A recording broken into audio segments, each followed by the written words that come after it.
सभी विद्यार्थियों का स्वागत है। आज हम बात करेंगे क्लास 10th के चैप्टर 9 के कुछ और क्वेश्चन। पहले भी मैंने 2-4 क्वेश्चन करवाए हैं, उसी सीरीज में हम 2 क्वेश्चंस की बात करेंगे। कल मैंने जो डाला था वो ट्रिग्नोमेट्री के त्रिकोणमितीय अनुपातों के कुछ सूत्र याद करने की ट्रिक डाली थी। आप उनको चैनल पे वीडियो पे जाके देख सकते हैं जिसने भी नहीं देखा है। आज हम बात करते हैं क्वेश्चन की। देखिए पहला क्वेश्चन है, भूमि के एक बिंदु से, मैंने आपको बताया था कि भूमि जो है वो यही होगी, मतलब यहाँ प्लेन ऐसी होगा क्षैतिज, तो क्षैतिज में हमने भूमि बनाई।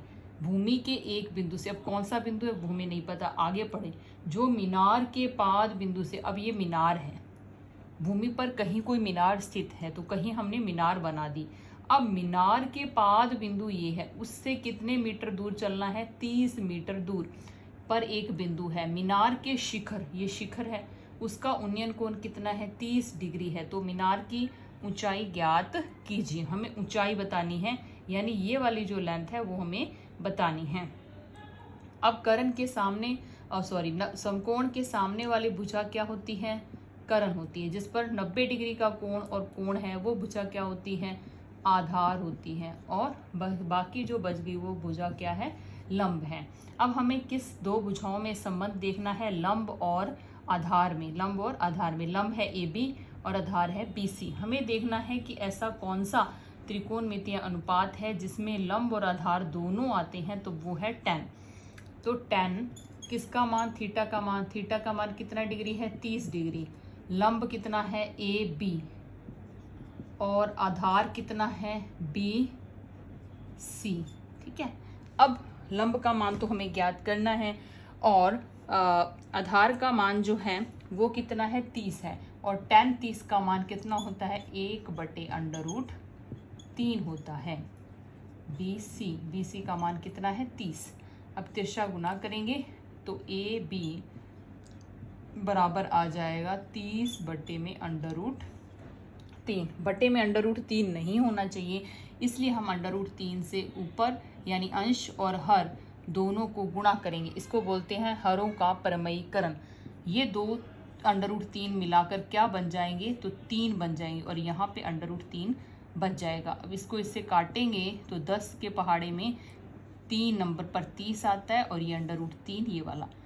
तो AB की जो मीनार है यानी उसकी ऊंचाई कितनी आ जाएगी, 10√3 आ जाएगी। तो इस तरीके से इस क्वेश्चन को करना है।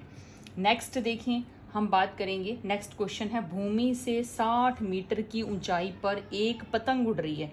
मान लीजिए कि पतंग यहाँ उड़ रही है, भूमि यहाँ है, उससे कितनी ऊंचाई पर पतंग उड़ रही है, 60 मीटर की ऊंचाई पर पतंग उड़ रही है। अब पतंग में लगी डोरी, पतंग में डोर होती है, अस्थायी रूप से भूमि के एक बिंदु से बांध दिया गया। भूमि पर कहीं कोई बिंदु है वहां से बांध दिया गया। भूमि के साथ डोरी का, अब डोरी जो है वो भूमि के साथ कितने डिग्री का कोण बना रही है, 60 डिग्री का। झुकाव कितने डिग्री है भूमि के साथ डोरी का, 60 डिग्री है। तो आपको डोरी की लंबाई यानी ये ज्ञात करनी है, और ये कोण कितने डिग्री का रहेगा, ये 90 डिग्री का रहेगा। ये है डोरी, पतंग की डोर है ये, और इसकी हमें क्या ज्ञात करनी है, लंबाई। आप एक बात याद रखें, आपको पता कैसे चलेगा कि डोरी ये है ये नहीं, या ये है ये नहीं। तो डोरी जो है, अगर आपसे पूछी जाए लंबाई, लंबाई का मतलब है ये लेंथ, ये, और ये क्या चीज़ है, ये है ऊंचाई, ये होती है क्या, ऊंचाई। जैसे मीनार की ऊंचाई अभी हमसे पूछा था ये, तो ये जो लेंथ है उसको ऊंचाई के रूप में प्रदर्शित किया जाता है और इसको लंबाई के रूप में प्रदर्शित किया जाता है। तो ये एक ट्रिक है छोटी सी, जिससे हमें याद किया जा रहेगा। और पतंग जो है वो कितनी मीटर की ऊंचाई पर उड़ रही थी, 60। पतंग यहाँ है और ये डोर है पतंग की, तो पतंग भूमि से कितनी ऊंचाई पर है, 60 मीटर की ऊंचाई पर है, और डोरी की हमें लंबाई ज्ञात करनी है। यानी हमें संबंध चाहिए इन दोनों भुजाओं में। तो ये दोनों भुजाएं कौन सी हैं, 90 डिग्री के सामने वाली भुजा कर्ण, ये आधार, और ये लंब। लंब और कर्ण में, और लंब और कर्ण किस में आते हैं, साइन में आते हैं। तो साइन थीटा बराबर लंब बटे कर्ण, और थीटा का मान कितने डिग्री है, 60 डिग्री, 60 डिग्री। लंब का मान भी 60, करण का मान हमें ज्ञात करना है और वो भुजा कौन सी है, ए सी है। साइन 60 का मान कितना होता है, कल मैंने आपको बताया था कि एक ट्रिक, हैंड की जो ट्रिक बताई थी उसके अकॉर्डिंग भी हम ज्ञात कर सकते हैं।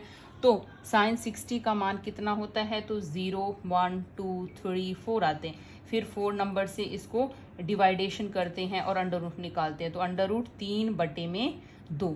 तो साइन 60 का मान होता है अंडर रूट 3/2।